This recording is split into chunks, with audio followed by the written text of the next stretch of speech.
I'm Briony Williams and I'm down at the farm at Yeo Valley to make some delicious recipes using their organic dairy products. And I'm also using this lovely KitchenAid to help me out whip up some deliciousness. These hot cross buns are a little bit different from the traditional recipe. We're going for orange and cranberry, and we're using the delicious Yeo Valley organic unsalted butter and the Yeo Valley organic whole milk. So let's get started. In this pan, I've melted down some butter with some whole milk, and that is literally warmed through just until the butter's melted. Next up, we're going to use our strong white bread flour. I'm going to pour this into the mixing bowl. And to that, I'm going to add some golden caster sugar. You can use regular caster sugar, but I like golden because it adds a little bit of extra flavour. Then I'm very briefly going to use the mixer to mix it round.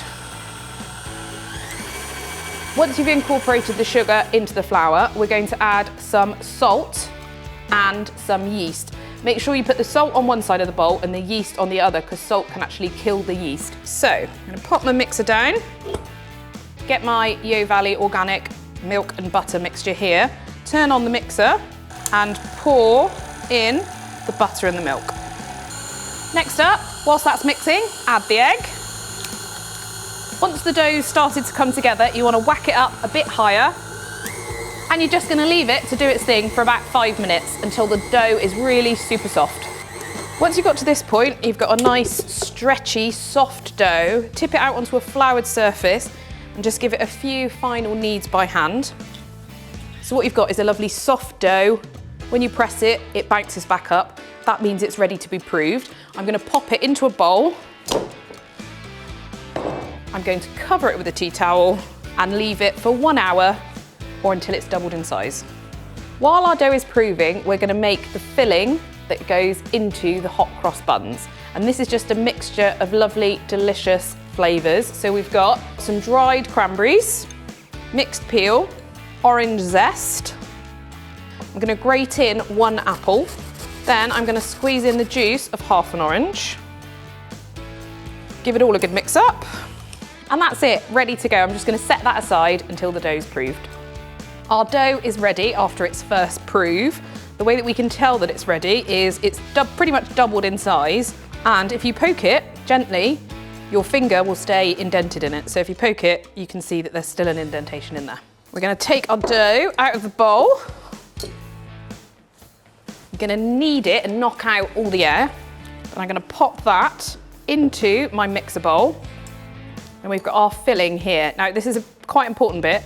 Don't just tip all the filling in. You want to pick it up by hand and squeeze out any excess juice so that we don't make our bread too wet and sticky. So just squeeze it out, sprinkle it on, then pop the hook down, turn it on gently, and this is just going to mix and incorporate all the fruit and flavours into the dough. You can do this bit by hand, but the mixer does a pretty good job. So that's nicely mixed in. We're going to get the dough out, tip it onto a lightly floured surface, and we're going to knead it for just a minute to get it back into our lovely ball shape. That's ready to go in for its second prove, another hour or until it's doubled in size, and you can poke it and your fingerprint stays in. The dough's had its second prove and it's ready. As you can see, again, it's doubled in size, and if you push your finger into it, it leaves a dent. So we're going to take this out of the bowl. And again, we're going to knock all the air out of it. Shape it back into a ball, and we're going to divide it into 12 mostly even pieces. I never get mine completely even. You can weigh out your pieces if you want, but I'm just going to do it by eye. Once you've got 12 equal-ish pieces, you're going to take each one and shape it into a ball. All you're doing is taking the dough, bring it into the middle, then keep doing that all the way around, and you should end up with roughly a little ball like that. So we're going to do 12 of those, and we're going to pop them into our tin with a little bit of space in between each one, because on the last prove they're going to rise again. I'm going to cover those, leave them for about half an hour until they've grown a little bit in size and are a little bit more puffy, and then they'll be ready to go in the oven. The hot cross buns have rested, and as you can see, they've grown in size and they're nice and puffy now. So what we're going to do is add our crosses Very important, otherwise they're just hot buns. All you need for this is a little bit of flour and a little bit of water. Now I'm gonna add the water to the flour bit by bit until I've got the right consistency. You want it to run off the spoon, but not too quickly. Got a piping bag. We're gonna pour our flour and water mixture into the piping bag. I'm gonna snip off the end of the piping bag. So it's about 1/2 centimetre across. And then all you're gonna do is pipe across the middle of each of the buns, and then I'm gonna pipe it in the opposite direction to make our crosses. Those are ready to go in the oven. They're gonna go in for about 20 minutes until they're a really lovely deep golden brown colour, and you want your oven on about 200 degrees C. Fresh out the oven, they're a beautiful golden brown, and what you've got to do, as soon as they're out the oven, we need to glaze them, because as you know, hot cross buns have that lovely sticky top, and what we're going to use for that is some marmalade. All I'm going to do is get a pastry brush, dip it in the marmalade, and spread it over the tops of the hot cross buns.